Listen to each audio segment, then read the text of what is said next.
What's up, guys? Justin with AmericanMuscle.com here with an epic version of Mustang news coming to you from Detroit, Michigan at the North American International Auto Show for the reveal, that's right, finally, of the 2020 GT500. They're gonna do a little press conference and we get to see this thing in the flesh for the very first time. I'm gonna go get a seat. Let's go.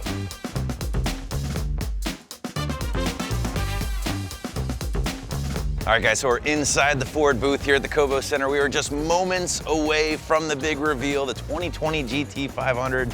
God, I can't wait. I'm like a kid on Christmas morning. They got some really cool stuff going on here, guys. Virtual reality for every guest in the building here, at least for the big presentation. So let's get ourselves a good seat and check it out.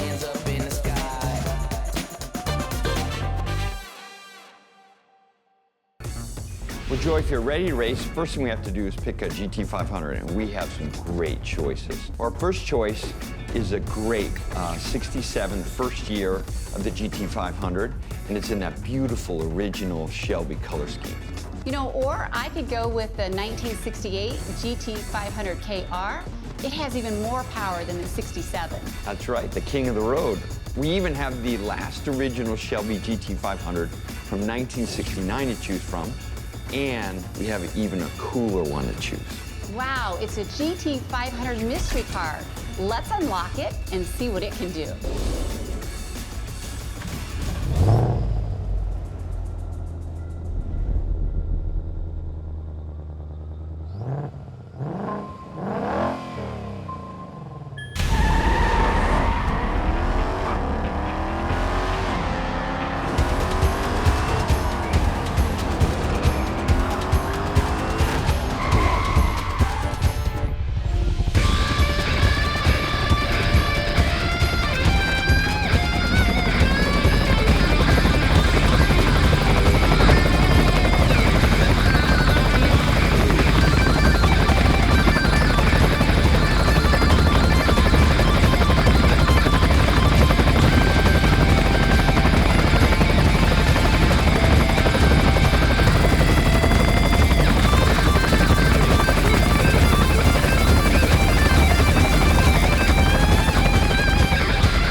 Meet the most powerful street-legal Ford we've ever built. It's the all-new Shelby GT500. It's the same Ford performance team that won Le Mans. They gave it a unique hand-built version of our 5.2-liter aluminum alloy engine in our GT350 and a 2.6-liter supercharger built by Eaton. It delivers more than 700 horsepower through a dual clutch transmission that changes gears in less than 100 milliseconds. So this GT500 can go 0 to 60 in the mid 3-second range, and it'll turn a quarter mile at under 11 seconds. This kicks off the freshest, strongest lineup of new trucks, utilities, electric vehicles, and performance vehicles we've ever delivered, and they're coming in the next 24 months. Well, here it is, guys. Finally, right? The 2020 Shelby GT500 has been revealed here in Detroit, Michigan at the North American International Auto Show. And let's just look at this thing, man, because it is absolutely stunning. Now, we caught our first glimpse of this car at that dealer meeting out in Las Vegas. We saw that really blurry, kind of grainy photo, but turns out that's the car, man. Here it is, same performance blue color. And what we're looking at right now, guys, is actually the track pack version of the GT500. There's gonna be a base, there's also gonna be a track pack version, which we're looking at here, and this is actually the carbon fiber package. So we'll break it all down in a second, but let's start up front. And again, we're talking about that black kind of part of the bumper that we noticed in the dealer photo, which some people were kind of on the fence about. I will say it looks absolutely killer here in person. Helping that is the GT500 embossed here in the bumper. Largest snake they've ever put on a Mustang. They wanted this thing to be recognizable from the rear view mirror, and boy, he's a Now, another cool thing, they've actually implemented some factory style push pin hood latches here, or hood pins, I should say, in addition to that big vent that we noticed in the CGI video earlier on at the last year's show. Now, this is the performance blue color again, but we are getting 4 new colors unique to the Shelby GT500. There's a lime green color, iconic silver, a twisted orange, they're calling it, and also a red metallic as well. But I will say the blue is absolutely stunning here in person. Track Pack is going to give you all of the canards, the splitters, all the aggressive front end, in addition to the larger rear spoiler, which we'll talk about in a second. I'm going to cruise around the side a little bit more here and talk about these headlights, because again, guys, this is something we kind of knew was coming with this car. We saw the spy photos. None of those spy shots had an 18+ headlight on it, and well, that's confirmed right now. So the 15 through 17 style headlights with these super wide fenders. Check these things out, guys. Now these are actually going to be wider than the front track width on the Shelby GT350 from what we understand. And in person, guys, it is blatantly clear because this thing is just so wide, so menacing down at eye level. It really is a sharp car. So we're gonna cruise on back a little bit. We'll show you some of the carbon fiber goodies on this carbon fiber Track Pack car. Now look at these wheels. Again, on the GT350, sure they had the carbon wheels, but here they left them exposed and they are absolutely beautiful. Listen guys, I would hate to curb one of these things. Obviously they're very, very expensive, and they still have that same plasma arc spray that the Shelby GT350 wheels had to protect the wheels from all of that heat from the largest Brembos ever put on a Mustang. 6 pistons up front, 305 Michelin Pilot Sports on the front, Sport Cup 2s I should say, 315s in the back. Why are these brakes here? Well, this is the most powerful Mustang ever produced. No, we don't have exact horsepower figures yet. Yes, I know I'm a little disappointed as well, but we're still hearing north of 700 horsepower, which is good for quarter-mile times with the Sport Cup 2 in place. Sub 11 seconds, somewhere 1080s we're hearing, in addition to 0 to 60 times in the mid to low 3-second range. So an absolute rocket thanks to that DCT trans and the 5.2 under the hood with the 2.65 TVS, which by the way, we'll cover a little bit more in detail. I'm gonna cruise down the side of the car a little bit more because yes, we have the iconic Shelby badging there. A little bit more of the splitters going on here, guys. Magnerai dampers are stock on this car, both the base and the Track Pack option, in addition to adjustable exhaust. They have the quiet, normal, sport, and track mode. We're lucky enough to hear them fire this thing up. Check it out.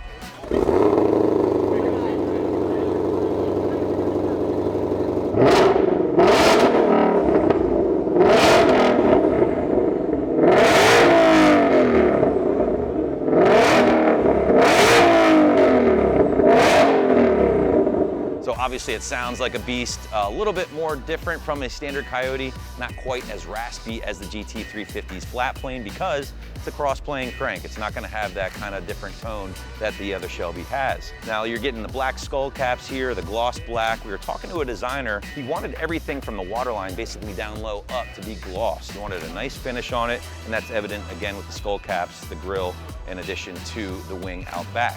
Speaking of out back, the largest quad tips they've ever thrown on a stock Mustang, quad 5-inch tips. These things are absolutely massive, guys, and it really sets off the rear of the car in addition to that carbon fiber Track Pack spoiler. Now the Track Pack car, again, is gonna be a little bit more geared for track use. No rear seat, as you can see, but you're still getting those Recaros. Go with the base model, you can get the rear seats, bring the kids, have a good time. But the inside of the car, on the other hand, is another big change for us because it's a DCT, no manual option, guys. I know, I was hanging on to it as well, hoping they would put one out, but just simply not the case. Every car here is getting that brand new Tremec 7-speed DCT, which is good for shifts in under 100 milliseconds, which is just blistering. So all in all, a really killer car, but let's try to take a closer look inside and see what this thing's all about.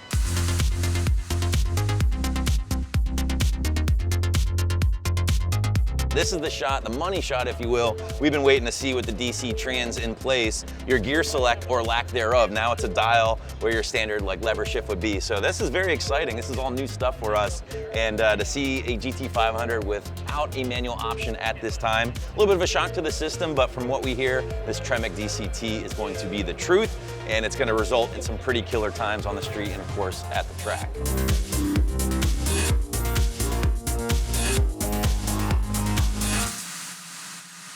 I'm here with Carl Woodman, Chief Engineer now of Ford Performance. Yes, indeed. Fun job, man. Fun job, and even funner because today is a big day, I guess you could say, right? So how does it feel? Feels great. We don't do a GT500 that frequently, right? So for the GT500 to come to life, it's got to be the pinnacle of the Mustang lineup. And so for us, right, we've got a supercharger on the a 5.2 block, a lot of changes to the blocks and heads to make that work. So the Eaton supercharger is a 2.6 liter, 12 PSI boost, and that gives us over 700 horsepower. So it's unique setup, unique tune, for the 500 to take all that torque to the ground.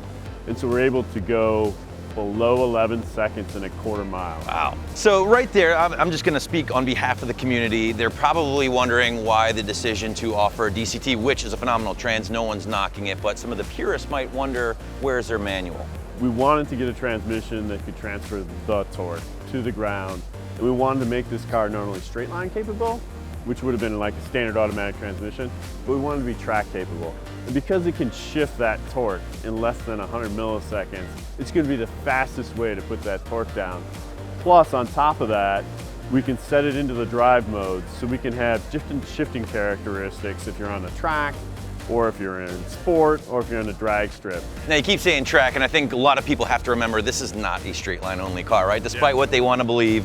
But you've also benchmarked this testing against some pretty stout competition, right? A GT3, Z01. I mean, how does this thing kind of stack up? I think our highest pinnacle we're after is the GT, right? So we do a lot of learnings from that.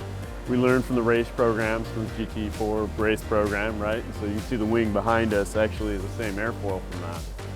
And then we have the 350 and 350R, which are exceptional track cars, right? And so when we kind of look to our benchmarking, to really make this a GT500, it has to have that snappy performance, but also be as good on a track as a 350R. Understood. Now, speaking of which, track cars oftentimes benefit from less weight, correct? And I know that's the big focus of the carbon fiber option. Are we disclosing any ballpark weight figures at this time? No, not yet. So we're not releasing until this fall. So the team has time left to get final horsepower, final torque, final weight, final fuel economy, final aero numbers, right? Okay. So we're just going through all that because we're really into that, that relentless pursuit of crafting something truly extraordinary for Mustang.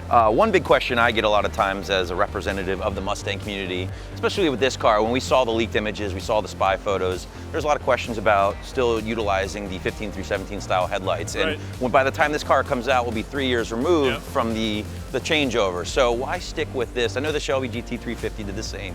Is there a reason because of the carbon composite front end? Okay. Absolutely. That was the main driver. So we were able to, in essence, what we call a grill opening reinforcement is carbon fiber on the Shelby systems, right? We need that weight. It's the furthest front weight we've got, so it's the one we want to attack the most. Now, another big question, I want to dive into that engine.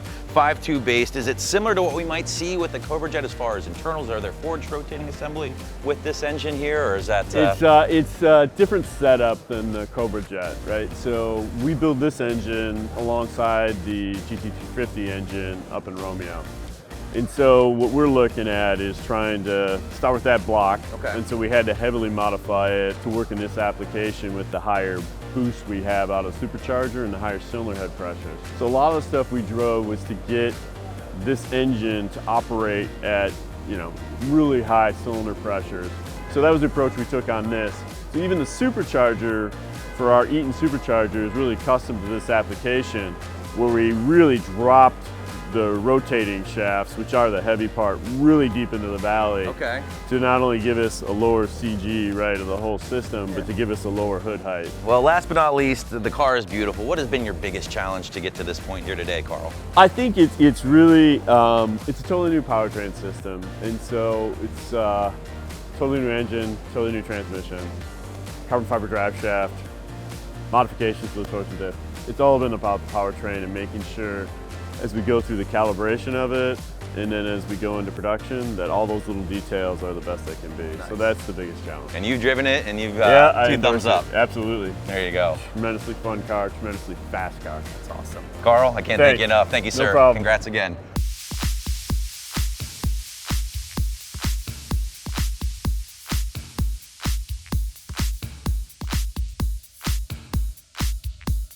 Behind us, we have the family edition of the 2020 GT500, right? The non-track pack model. Basically, that gives you the rear seats and more of the creature comforts, if you will, and a lot less aero, especially up front. It's pretty evident.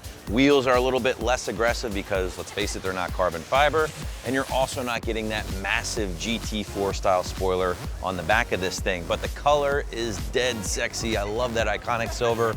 one of 4 new colors here with the 2020 GT500. But really cool what they got going on behind me is actually the engines out of these cars. So let's cruise on back, take a look. Well, here it is, guys, the heart of the beast, right? The 5.2 liter cross-plane crank GT500 engine, topped off with that Eaton 2.65 liter supercharger. Now this is TVS based, much like the 13 and 14 Shelbys, but obviously more displacement, 2.65 liters, and it's actually been flipped upside down. So what does that mean? Well, air comes in, goes through the intercooler first before entering the rotor pack and into the engine itself. Now, a couple notable things jump out at me about this engine here. Again, no direct injection anywhere. And Carl was telling us because, well, the blower is just simply in the way for that. Also, one big thing to note. Now, obviously this car is gonna have no trouble making 700 plus horsepower at the crank, but for the guys out there who are serious about modding these things, they wanna go for big power, this inlet might be a bit of an issue. It will be throttle body limited here to, I would say whatever this is, probably a 90, 95 millimeter throttle body, but you're not gonna be able to hog this thing out too much like you would with the early TVS with those big elbows. You can really slap on a big throttle body. Not the case here. Even more so, if you really look down here, it kind of necks down as it enters the supercharger. So, now I'm not saying this thing won't make a bunch of power because obviously it will, we know that, but just how much over the advertised rating will it make through the aftermarket tuners, things like that? Well, time will only tell there. We're gonna go back a little further because they even have the Tremec DCT back here, which is pretty cool. So dual clutch transmission, so meaning there's no torque converter in this thing. It is not like a 6R80 or the 10R80. Instead, it's a completely different animal and one that's capable of shifts in less than 100 milliseconds. How fast is that? I don't know, but it sounds pretty damn fast to me. Now, some of the early numbers we've heard from our friend Travis at svtperformance.com.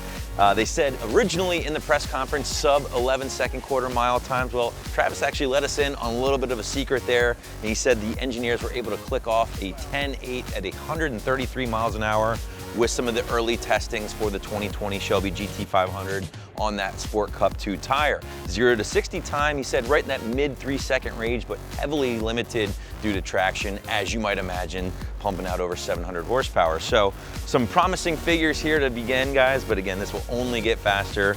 I know a lot of people out there are probably pretty upset about the lack of a manual gearbox in the new Shelby, but it's really hard to complain here about a DCT.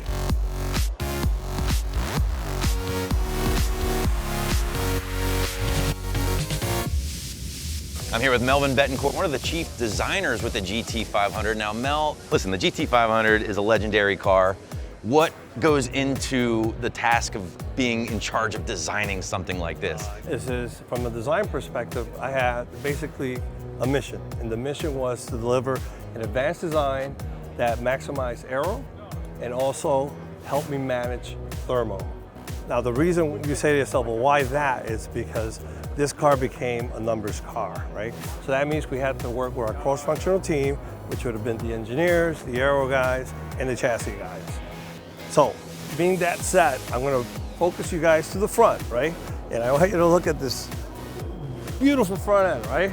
If you look at a GT350 and you look at the front end, you look at the front end of this one, the first thing you're gonna see is that it's double the size to cool this bad boy. So with the angular front, and it spills into what I call the power speaks, or I should say the hood speaks power. Okay, right? I like that. So I have these beautiful surfaces, but at the same token, I have to worry about sight line. The driver has to see the side of the track and all that. So pushing Carl and Carl pushing me back, he was able to design a low profile intercooler, okay, which then gave me the ability to do this. Now it spills into the side, right? Okay. So one of the things I'm going to show you is we pulled the fenders when we did the 350 about 13, 14 mils. Okay, right? Over the standard GT front track. And then Carl says, I got to stuff the 20 with the biggest brakes ever, and it has to be this wide. So that gave me the ability to pull it out maybe another 10. So we're about 23, 24 mils from production, but that gave me the ability to line up my fender flares to the rear, right? That gave me the ability to spill my surfaces into the haunches to complement the rear haunches. But then you get into the body side, you see this beautiful, beautiful voluptuous surface, which gives you a nice Coke shape too. Now in the front, I didn't showcase it, but it has the biggest Shelby snake Really? in production. No right? kidding. So from rear view, I want to make sure that people were able to see this snake coming at you. And get the hell out of the You way, got out of the right? way, you're going to see it in the front. When it passes you, you're going to see it in the rear.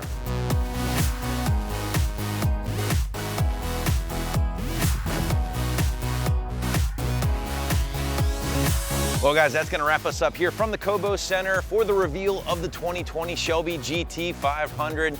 It was awesome seeing this thing in the flesh for the very first time. Yes, there is a little disappointment because we still don't know horsepower figures. We still don't know weight and, of course, price. But hey, we'll take what we can get at this point, and we'll be staying tuned for more as the car gets closer to the reveal this fall. Guys, we want to know what you're thinking of this. Drop us a comment wherever you're watching this, and you could win the $250 gift card to AmericanMuscle.com. But for now, we're out of here from Detroit. I'm Justin. Again, thanks for watching. And for all things Mustang, keep it right here at AmericanMuscle.com.